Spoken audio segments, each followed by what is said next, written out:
viewers, my name is Rochelle O. Pastor from Grade 9 Love! I want to share this with the public kung ano ang gusto kong maging pagdating ng panahon.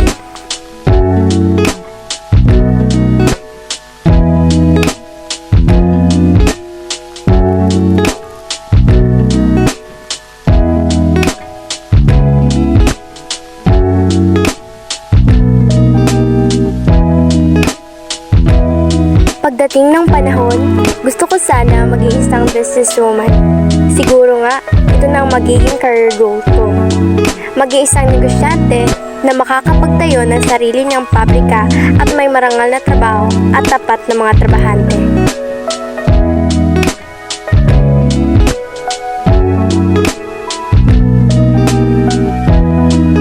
Gusto ko rin pagdating ng panahon, maging isang writer, ang tagapagsulat para makaaliw sa mga mambabasa at para marami din silang makukuhang aral kagaya ko.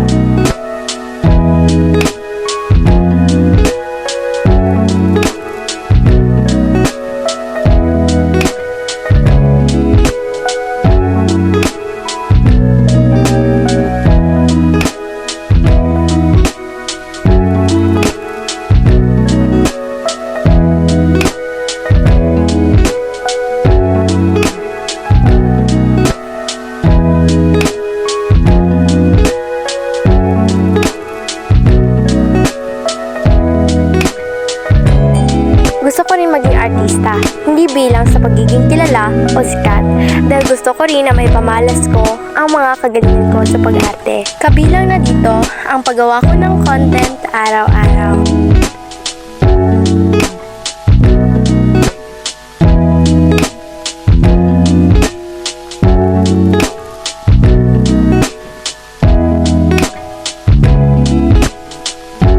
Ang misyon ko sa aking buhay ang matupad ko ang lahat ng aking minimiting pangarap. Kasama na dito ang pabutihin ang takbo ng buhay ng aking pamilya, magkasama sa lahat ng problema, kagipitan sa buhay at pagsasakripisyo sa isa't isa.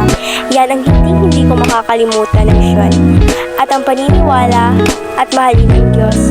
At ang aking paniniwala at pagtitiwala sa aking pamilya at sa Diyos ay isang malaking henyo patungo sa magandang kinabukasan. Pag nagtitiwala tayo sa ating sarili, sa pamilya at sa Diyos, ay walang imposible. Ngayon, ako pa lang ay isang grade 9 na estudyante. At pag nakatahak na ako sa K-12, ang kukunin kong strand ay accountancy, business and management, kung tawagin ay ABM.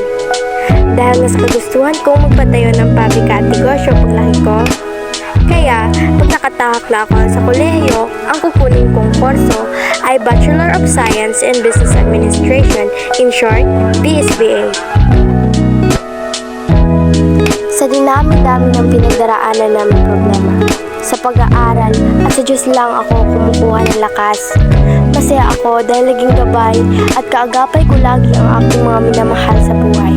Nagpapasalamat ako sa mga gurong walang sawang tumuro sa mga kabataan, sa mga magulang na walang sawang umiintindi, at buong pusong ipinapakita ang pagmamahal sa kanilang mga anak. Napakasaya ko dahil sila ang naging magulang ko. Hindi ko alam kung paano ko mababayaran ang pagmamahal nila sa akin. Sila rin ang nagpapaaral sa akin at pagdating ng panahon, ang pagmamahal, pag-aalaga, pagpapaaral at pagmamalasakit nila sa akin ay ipinapangako kong susuklian ko sila ng walang hanggang pasasalamat.